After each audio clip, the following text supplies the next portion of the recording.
Hi guys, आज आम ए Bhagavad guitar आउ किछटा अंश पढ़ा। सो नमस्कार, पढ़ुची। ओके, भगवद गीता में 24.3 भगवान श्री कृष्ण के धाम का वर्णन इस प्रकार हुआ है। न तद भासयते सूर्य न संसारको न पावकः यद गत्वा न निर्वर्तन्ते तद्धाम परमम मम। मेरा परम धाम ना तो सूर्य न चंद्रमा द्वारा, ना ही अग्नि या बिजली द्वारा प्रकाशित होता है। जो लोग वहां पहुंच जाते हैं वे लोग भौतिक जगत में फिर कभी नहीं लौटते।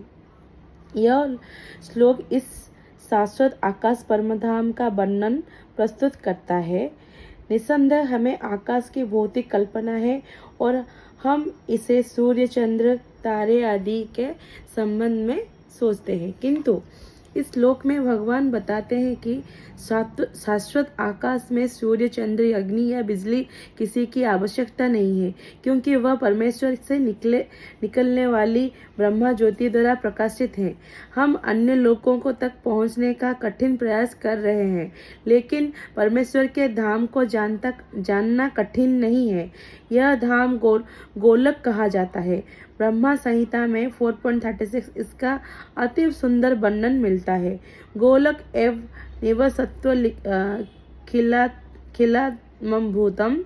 भगवान अपने धाम गोलक में नित्य वास करते हैं, फिर भी इस संसार से उन तक पहुंचा जा सकता है, और ऐसा करने के लिए वे अपने सच्चिदानंद विग्रह रूप को व्यक्त करते हैं, जो उनका असली रूप है। जब वे इस रूप को प्रकट करते हैं तब हमें इनकी कल्पना करने की आवश्यकता नहीं रह जाती कि उनकी रूप कैसा है। ऐसे काल्पनिक चिंतन को निरुत्साहित करने के लिए वे अवतार लेते हैं और अपने श्याम सुंदर स्वरूप को प्रदर्शित करते हैं।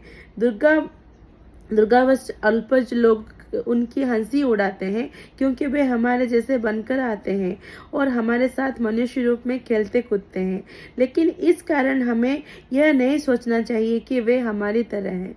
वे अपनी सर्वशक्तिमता के कारण ही अपने वास्तविक रूप में हमारे समक्ष प्रकट होते हैं और अपनी लीलाओं को प्रदर्शन करते हैं, जो उनके धाम में होने वाली लीलाओं को अनुकृतियां प्रतिरूप होती हैं। आध्यात्मिक आकाश की तेजमय किरणों को ब्रह्मज्योति में असंख्य लोग तैर रहे हैं।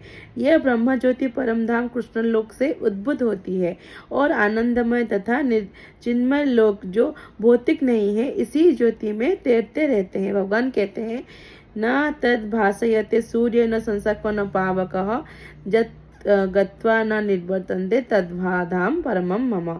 जो इस आध्यात्मिक आकाश तक पहुंच जाता है, उसे इस भौतिक आकाश में लौटने की आवश्यकता नहीं रह जाती। भौतिक आकाश में यदि हम सर्वोच्च लोक ब्रह्मलोक को भी प्राप्त कर लें, चंद्रलोक को तो कहना ही क्या है, तो वहाँ भी वही जीवन का परिस्थितियाँ, जन्म, मृत्यु, व्याधि तथा जरा होगी।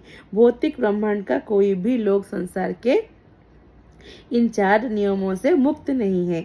सारे जीव एक लोक से दूसरे लोक में विचरण कर रहे हैं, किंतु ऐसा नहीं कि हम यांत्रिक व्यवस्था करने के जिस लोक में जाना चाहें वहां चले जाएं। यदि हम किसी अन्य लोक में जाना चाहते हैं तो उनकी विधि होती है। इसका भी उल्लेख हुआ है, यान्ति देवव्रता देवान् पितॄन् यान्ति पितृव्रता। यदि हम एक लोक से दूसरे लोक में विचरण करना चाहते हैं तो उनके लिए किसी यांत्रिक व्यवस्था की आवश्यकता नहीं है। गीता का उपदेश है, यान्ति देवव्रता देवान् चंद्र सूर्य तथा उच्चतर लोक सर्वलोक कहलाते हैं। लोगों की 3 विभिन्न स्थितियां हैं, उच्चतर,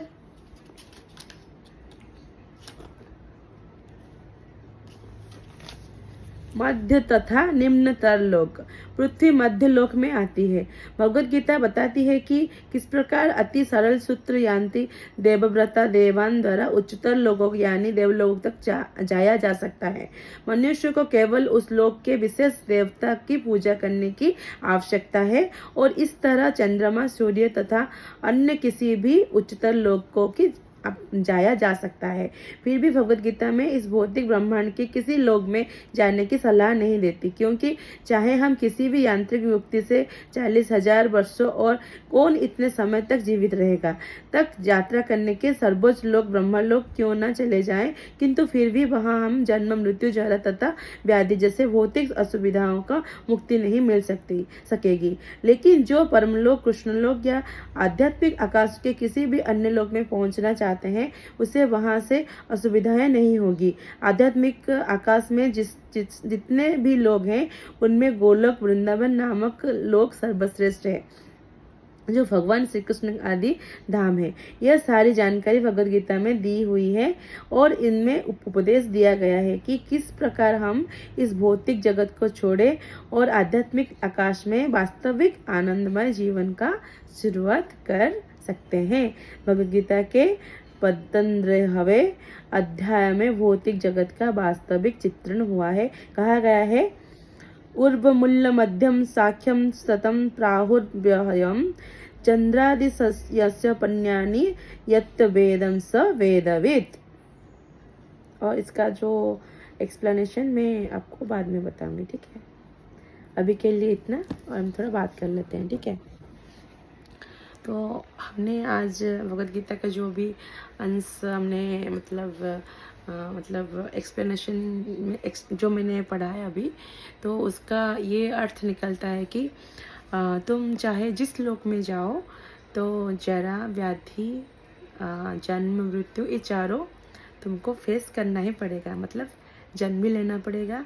और जो जन्म लेता है उसका मृत्यु सुनिश्चित है, और जो जन्म लेता है उसको रोग और व्याधि से कोई मुक्त नहीं कर सकता। तो इसका जिस्ट ऑफ द स्टोरी ये है, जिसका जन्म हुआ है उसका मृत्यु चिरंतन सत्य है। Radhe Radhe. Please like and subscribe my channel. Love you guys. Bye bye.